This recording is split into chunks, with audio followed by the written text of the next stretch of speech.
website ដែលគូ diagram បានលឿនងាយស្រួលប្រើជាពិសេសនេះគឺ free គឺ draw.io មានបង SK Technology នេះគាត់សួរថាបរៀនពីរបៀបប្រើបានអត់តាមពិតខ្ញុំមានមិត្តភ័ក្តិជាច្រើនដែលគាត់សួរដូចគ្នាដែរតើឥឡូវយើងចូលទៅកាន់ website ហ្នឹងដើម្បី explore ទាំងអស់គ្នាអូខេអញ្ចឹងយើងបើក website draw.io ហើយយើងចូលទៅកាន់ menu យើងជ្រើសរើស Cisco storage ហ្នឹងមានពពកតំណាងឲ្យ internet ហើយ Cisco router ខ្ញុំចូលចិត្តប្រើ icon Cisco ដោយសារវាស្អាតអញ្ចឹងយើងជ្រើសរើសយក router មួយហើយយើងយក switch មួយទៀតបាទ switch យើងយក layer 2ហើយ wireless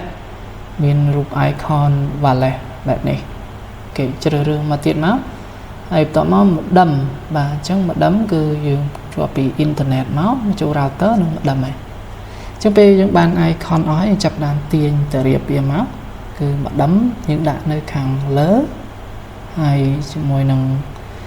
Wi-Fi switch បាទយើងទៅរៀបអញ្ចឹងមកអញ្ចឹង cloud នេះតំណាងឲ្យ internet អញ្ចឹងរៀបវាតាមពីជួរអញ្ចឹងមកគឺវាស្រួលមែនទែនចាប់ទាញហើយយើងទាញ line បាទ line diagram បែបនេះហើយឥឡូវខ្ញុំឧទាហរណ៍ថាខ្ញុំមាន switch 3ខ្ញុំ copy ខ្ញុំទាញវាចាប់បែបនេះបាទ copy path បាទ icon ដូចគ្នាអញ្ចឹងហើយ line នេះយើងអាចកែបានចង់យកកែងក៏បានចង់ត្រង់ក៏បានឥឡូវខ្ញុំឧទាហរណ៍ switch 3ជាមួយនឹង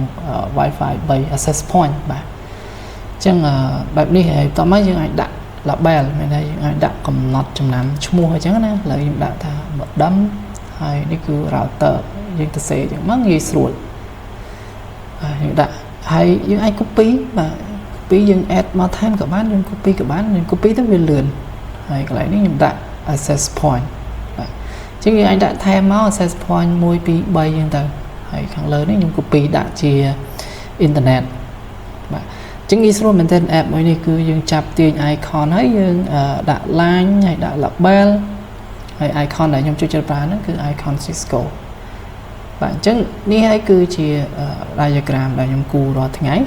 អូខេអញ្ចឹងសរុបមក Draw.io នេះគឺជាជំនួយការពិសេសសម្រាប់ខ្ញុំហើយដោយសារតែខ្ញុំប្រើវាយូរឆ្នាំមែនតើហើយងាយស្រួលប្រើលឿនហើយជាពិសេសនោះគឺ free ហើយអត់ត្រូវការ computer ដែលមានទំហំធ្ងន់អីពេកនោះទេហើយកាលពីមុនខ្ញុំប្រើ AutoCAD ក៏ដូចជា Microsoft Visual ប៉ុន្តែវាត្រូវការ license ហើយត្រូវការម៉ាស៊ីនដែលធ្ងន់មែនតើអាហ្នឹងគឺយើងនៅតែអាចប្រើបាន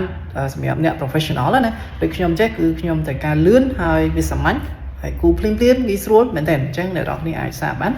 ហើយអរគុណសម្រាប់ការទស្សនាហើយយើងជួបគ្នានៅ tip ផ្សេងៗទៀតជាមួយនឹងA3 Technology ក៏ដូចជា Touch Switch Wechika